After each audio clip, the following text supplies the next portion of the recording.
আসসালামু আলাইকুম। যারা এসএসসি পাস করে ঘরে বসে আছেন এবং ডিফেন্সের চাকরির জন্য বিভিন্ন জায়গায় আবেদন করেছেন, আবেদন করে রাখছেন, বিভিন্ন জায়গায় আবেদন করে রাখছেন এবং যারা আবেদন করবেন তাদের জন্য পুলিশ কনস্টেবল পদে নিয়োগ বিজ্ঞপ্তি প্রকাশ করছে। তো যারা আবেদন করবেন তারা দেরি না করে যেদিন থেকে সার্কুলারে আবেদন দেওয়ার তারিখ ঠিক করেছে সেদিন থেকে আবেদন করা শুরু করে দেবেন। আমার এই ভিডিওতে আবেদনের তারিখ জানবেন, তারপর বয়স জানবেন, উচ্চতা জানবেন, তার বিভিন্ন বিষয় আপনাদেরকে এই ভিডিওতে জানানো হবে পুলিশ কনস্টেবল নিয়োগের ক্ষেত্রে। তো যারা এসএসসি পাস করে ঘরে বসে আছেন, ডিফেন্সের জন্য প্রস্তুতি নিচ্ছেন এবং এসএসসি পাস করে বিভিন্ন জায়গায় আবেদন করে রাখছেন, তাদের জন্য পুলিশ কনস্টেবলের নিয়োগ বিজ্ঞপ্তি প্রকাশ করেছে। পুলিশ কনস্টেবল পদে নারী এবং পুরুষ উভয়ই আবেদন করতে পারবেন। যারা পুলিশ কনস্টেবলে ভর্তি হবেন তাদের জন্য শিক্ষাগত যোগ্যতা লাগবে এসএসসি তে 2.50। তো 2.50 পেলে আপনারা পুলিশে আবেদন করতে পারবেন। তো সবার মনে প্রশ্ন থাকতে পারে যে পুলিশ কনস্টেবল পদে বেতন কেমন। তো বেতন 2015 অনুযায়ী বেতন স্কেল 9,000 থেকে 21,800 টাকা পর্যন্ত বিভিন্ন ধরনের ভাতা আপনারা পেয়ে থাকবেন।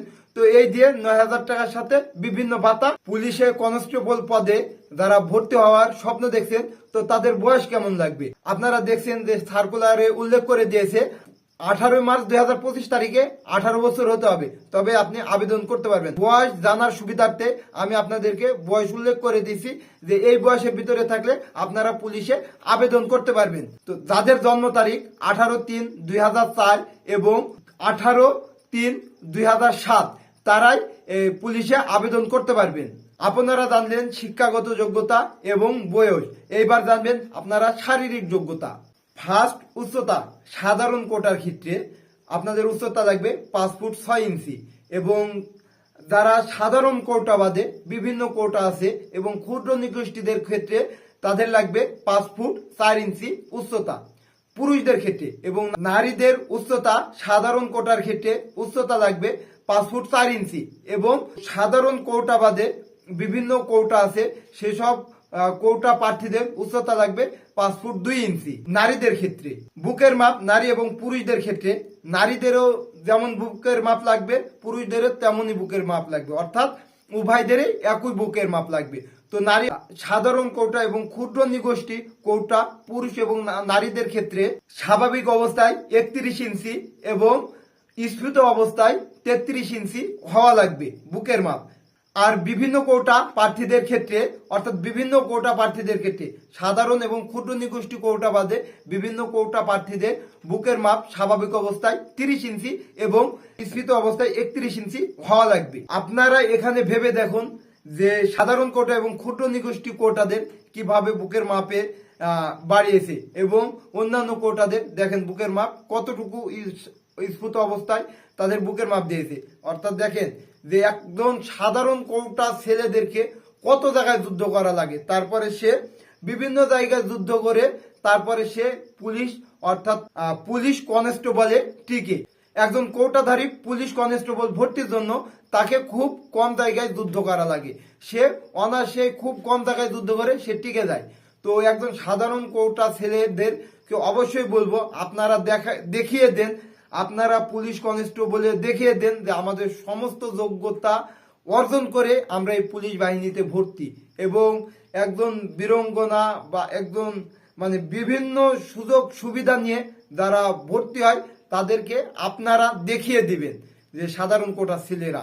পুলিশ কনস্টেবলে ওজন আপনারা দেখবেন যে ওজনে এবং বয়স উচ্চতার সাথে যদি ওজন না মিলে পুলিশে বাদ দিয়ে দেয়। বয়স এবং উচ্চতার সাথে মিলে আপনারা ওজন দেবেন এবং সেই মাপ অনুযায়ী আপনারা পুলিশের মাঠ করবেন। পুলিশ কনস্টেবলে যারা ভর্তি হতে যান তাদেরকে প্রাথমিক মেডিকেলের ওজনে অনেক ছেলে বাদ দেয়, অনেক ছেলে। তাই আপনাদের সব দিকে বেশি খেয়াল রাখা লাগবে যে সেই জিনিসটা হচ্ছে ওজন। আপনাদের ওজন অ্যাকুরেট দিয়ে দেবেন, উচ্চতার সাথে বয়সের সাথে ওজনটা দিয়ে দেবেন ভাই। যদি ওজনটা যদি না দিয়ে দেন ভাই এবং বোন উভয়ই, আপনারা যদি ওজনটা উচ্চতা এবং বয়সের সাথে না দিয়ে দেন আপনাদের পুলিশ কনস্টেবলে অযোগ্য বলে আপনাদেরকে বিবেচিত করা হবে। তাই আপনারা অযোগ্য না হয়ে যোগ্য হয়ে আপনারা পুলিশের মাঠে যাবেন, যাতে করে আপনি খুব সহজে এই পুলিশের চাকরি পেয়ে যান। দৃষ্টিশক্তি, আপনাদের দৃষ্টিশক্তি 6/6 হওয়া লাগবে, অর্থাৎ 2 চোখে 6/6 দেখা লাগবে। বৈবাহিক অবস্থা, আপনাকে অবিবাহিত হতে হবে। যদি কোনো কারণে আপনার জেনে যায় যে আপনার চাকরি হওয়ার পরে আপনি বিবাহিত, তাহলে আপনার চাকরি চলে যাবে, তো আপনাকে অবিবাহিত হওয়া লাগবে। জাতীয়তা, অবশ্যই আপনাকে বাংলাদেশের নাগরিক হতে হবে। তো অনলাইনে আবেদনের তারিখ 3 মার্চ 2025 সাল থেকে 18 মার্চ 2025 সাল পর্যন্ত 11টা 59 আপনারা আবেদন করতে পারবেন।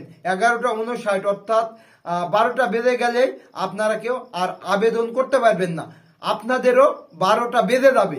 18 মার্চ 2025 সালে 11টা 59 আগে আবেদন করে ফেলবেন। আর যদি কোনো কারণে 18 মার্চ 2025 তারিখে 12টা বেজে যায়, রাত 12টা, অর্থাৎ 19 মার্চ 2025 তারিখ হয়ে যায়, তাহলে আপনারা আবেদন গ্রান্টেড হবে না, আপনারা আবেদন করতে পারবেন না। 18 মার্চের আগে আবেদন শেষ করবেন। বিশেষ দ্রষ্টব্য, পুলিশ প্রার্থীদের নিয়োগের ক্ষেত্রে কোনো দালাল বা কোনো সুপারিশ কাজে লাগে না। যদি কোনো দালাল এবং কোনো সুপারিশের মাধ্যমে আপনার চাকরি হয়, যদি কোনো কারণে জানতে পারে, তাহলে আপনাকে চাকরিচ্যুত করবে। তবে আপনারা মনে রাখবেন যে ফ্যাসিস্ট সরকারের আমলে কোনো ছেলে, খুব কম সংখ্যক ছেলে আছে তাদের দালাল বাদে চাকরি হয়েছে, এবং ম্যাক্সিমাম ছেলেদের দালাল ধরে চাকরি।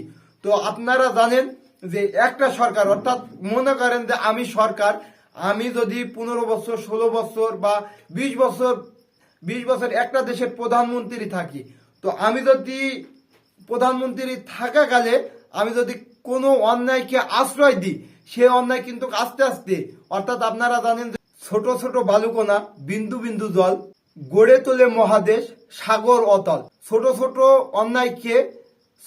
অন্যায়কে আশ্রয় দিয়ে বড় অন্যায় তৈরি করে দিয়ে গেছে এই ফ্যাসিস্ট সরকার।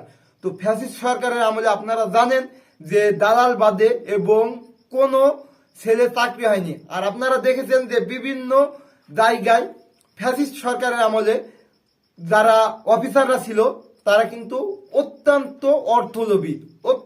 অর্থলোভী। তাদের কারণে বিভিন্ন ছেলেরা সর্বশান্ত হয়ে গেছে।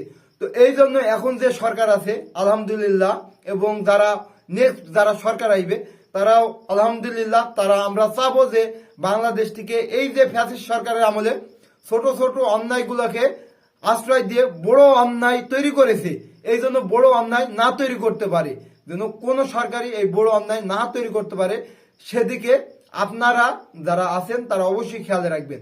কারণ এই যে সরকারি চাকরির ক্ষেত্রে বিভিন্ন জায়গায় থেকে ঘুষের আদান প্রদান শুরু করে দিয়ে গিয়েছিল ফ্যাসিস্ট সরকার, এটাকে আমাদের উৎখাত করতে হবে।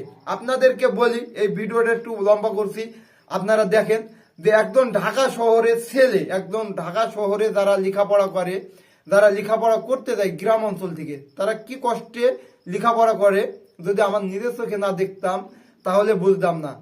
না আছে খাবারের ঠিক, না আছে ঘুমের ঠিক, তারা শুধু বই নিয়ে এভাবে টেবিল চেয়ারের উপরে তারা বই নিয়ে পড়ে, খুব কষ্ট করে পড়ে, এবং শুধু একটা সরকারি চাকরির লোভের আশায় যে হয়তো সে ভালো করে লেখাপড়া করে সরকারি চাকরি হবে। তবে আপনারা জানেন যে বিভিন্ন সংবাদ মাধ্যমে প্রকাশ হয়েছিল যে বিভিন্ন মানুষ বিভিন্নভাবে, অর্থাৎ বিসিএস ক্যাডার পর্যন্ত ঘুষ দিয়ে বিসিএস ক্যাডার হয়েছে, এবং আপনারা জানেন বিপুল পরিমাণ অর্থ দিয়ে বিসিএস ক্যাডারের প্রশ্ন কিনেছে, তারা বিসিএস ক্যাডারের প্রশ্ন কিনে তারা ওই প্রশ্নে বিসিএস ক্যাডার হয়েছে। তাহলে চিন্তা করে দেখুন যে আমি বললাম কেন, ক্ষুদ্র ক্ষুদ্র বালুকণা, বিন্দু বিন্দু জল গড়ে তোলে মহাদেশ, সাগর অতল। এই যে এইভাবে মনে করেন আস্তে আস্তে এক জায়গা থেকে আরেক জায়গায় নিতে এই যে মনে করেন বিসিএস পর্যন্ত চলে গেছে। চিন্তা করে দেখুন, এখন আমাদেরকে ওখান থেকে ফিরে আসতে হবে। ওখান থেকে ফিরে আসলে আমরা ইনশাল্লাহ এই যে যারা কষ্ট করছে ঢাকার বুকে, যারা কষ্ট করছে এই যে বাবার সাথে কাজ করে এবং লেখাপড়া, বাবার সাথে কাজ করছে, এই যে কৃষক পরিবারের ছেলেরা বাবার সাথে কাজ করছে এবং আবার তারা লেখাপড়া করছে, গরুর ঘাস কাটছে, লেখাপড়া করছে শুধু একটা চাকরি পাওয়ার আশায়। আমি যদি চাকরি নাই করব ভাই, তো আমি গরুর ঘাস কেটে আমি কে বাহিনী মাঠে যাব। তাই আমি অনুরোধ করছি যে যারা মানে অফিসাররা আছেন, অফিসার যারা এখনো মনোভাব নিয়ে আছেন যে আমার টাকা লাগবে টাকা লাগবে, এই চিন্তা ভাবনা বাদ দিয়ে আপনার একটা ছেলের কর্মসংস্থা যেন এমনি হয় সেই ব্যবস্থা করে দেন, যাতে করে একটা ফিট ছেলে কেনেন, যাতে ফিট ছেলে সে চাকরি করে ভালোভাবে থাকতে পারে। এবং আপনারা দেখান যে আপনারা বিভিন্ন বাহিনী আছেন, তারা দেখান যে আমরা আসলে সাফ। এবং বিভিন্ন জায়গায় বিভিন্ন ধরনের দালাল ঘুরে বেড়াইছে। যদি পুলিশ ইচ্ছা করে, যদি সেনাবাহিনী ইচ্ছা করে, যদি বিমান বাহিনী, বিজিবি, যত বাংলাদেশের বাহিনী আছে, যাদের গোয়েন্দা বিভাগ আছে, ওই গোয়েন্দা বিভাগের মাধ্যমে দালালদেরকে ধরবো। দালালদেরকে যদি আপনারা ধরে ধরে জেলে পুরতে পারেন এবং দালালদের শাস্তি নিশ্চিত করতে পারেন, সেই দিন আমাদের বাংলাদেশ হবে এবং ছেলেরা বাপের সাথে কৃষিকাজ করে গিয়ে মাঠে গিয়ে চাকরি হবে।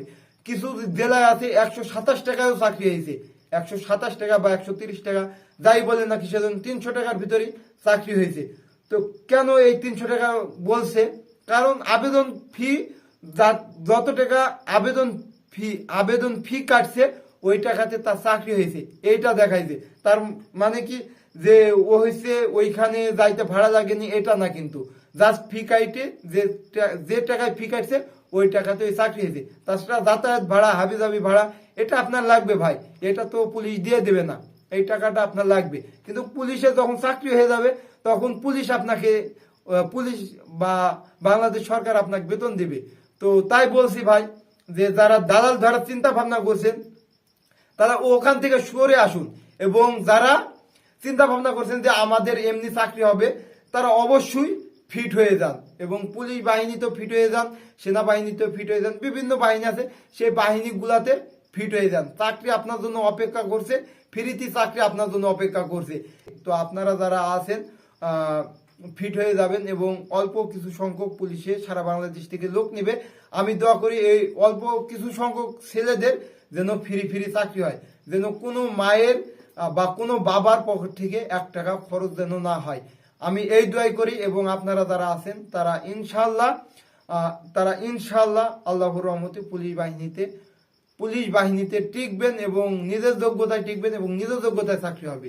তো আজকে এই পর্যন্ত, আসসালামু আলাইকুম।